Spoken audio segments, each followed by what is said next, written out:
Hey folks, Ragnar here. In today's video I will be talking about prototyping in game design, why it is important, why you should do it, and a few hints on how to do it and what to avoid. In the background I'll be playing Mega Man 3, because we'll be fighting Proto Man in that stage. I'm sorry, I love bad puns, don't be too hard on me. And of course because the music is awesome. Now, this topic somewhat elaborates on last week's video where I was talking about why ideas in game design are in fact overrated. If you want to see it first, then click this annotation right here. It will open a new window, so this video will wait for you. Now, every experienced game designer will tell you that an idea that looks absolutely fantastic on paper can turn out to be not nearly as fun and engaging as you'd expect once you get the chance to actually play it. Believe me, this happens a lot. But developing a game until it is in its first playable version usually takes a lot of time.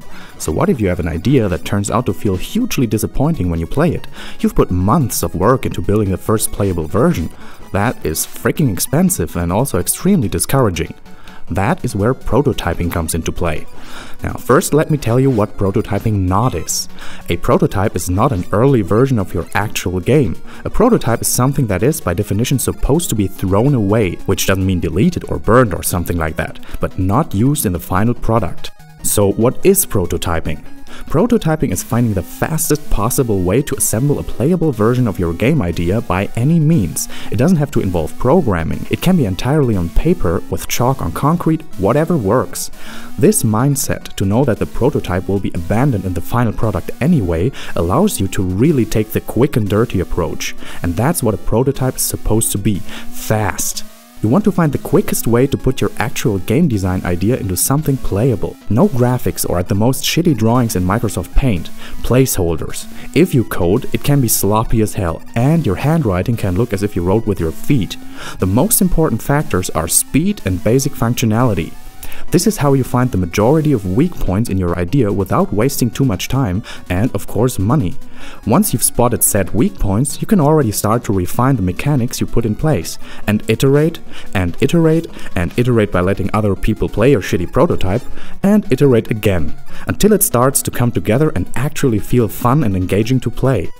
Just imagine if a game that only consists of boxes and circles and ugly Microsoft Paint stick figures keeps you, or even a tester, enthralled, not wanting to stop playing this super fun concept. If you can get your prototype to that point, you don't have a shallow idea anymore, you have turned it into a proven concept. This brings you three major benefits. First, you know that the game at its core, without any artistic deception, works. Second, because you have practically the entire rule set of your game defined and ready, coding the actual game will only take a fraction of the time it would have without a prototype. Third, the code you write after your established rule set template will be much more solid and stable in the end, because a lot of, I call it structural weaknesses, were already eliminated in the prototype phase. So that said, how do you prototype?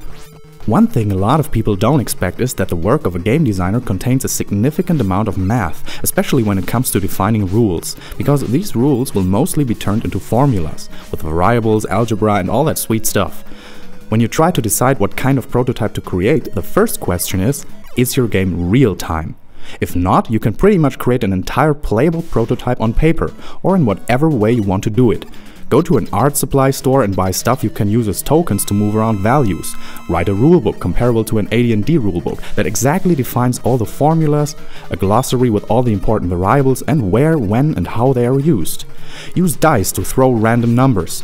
Basically, create a board game version of your game. If your game has got lots of numbers to crunch, quickly assemble a shitty HTML page with a bunch of sliders, checkboxes and text fields to keep track of the values. Then invite someone to play it and explain him the rules, the ones the player has to know at least. And you be the game master, the guy that does what the computer does in the end. Move around the values and crunch the numbers, and see how it turns out. One advantage of that approach is that you are forced to keep the rules simple. When you start coding, you can tend to make the rules overly complex. That doesn't have to be bad, but a fair game is a game that never breaks its own rules. If you keep your rule set simple, it's easier to avoid that trap. If your game is real-time, reaction-based, you'll probably want to go ahead and code a prototype, because depth equals complexity divided by time. That's why you usually want to test a real-time game in real time. But that's a whole other topic. Now, you don't even have to use the same programming language as in your actual game. I even recommend coding it in another language because you won't be tempted to reuse prototype code in your actual game. There are languages and programs that are perfect for mashing up prototypes quickly. Game Maker Studio, for instance, which is available on Steam, doesn't even require you to code a lot and makes turning ideas into something playable really easy and fast. Or use stuff like Flash or Blitz Basic for a quick and simple codebase. Use whatever works best for you. Hell, if you're super fast in Fortran and it works for you, code your prototype in Fortran. If it's a 3D game, you might consider installing an engine that comes with pre-built 3D game mechanics. If it's a first or third person game, for example, you could install the free version of the CryEngine. It's built in a way that has you running around in your first room in less than 20 minutes. Use that and implement your game idea related mechanics and you have an early prototype that will show you if your idea holds up or needs refinement. As I said, there's thousands of ways to create a prototype for your game. The goal is to find the right balance between the least amount of time and the highest amount of accuracy in putting your idea into an actual playable test. So my final point is, never start developing a game without a prototype. Never. Do prototype. Your final product will benefit more from it than you can possibly imagine. I hope I could give you something to think about with this video and maybe you even learned something. If yes, then like and favorite this shit. Become a game designer today. See you in court, robbers.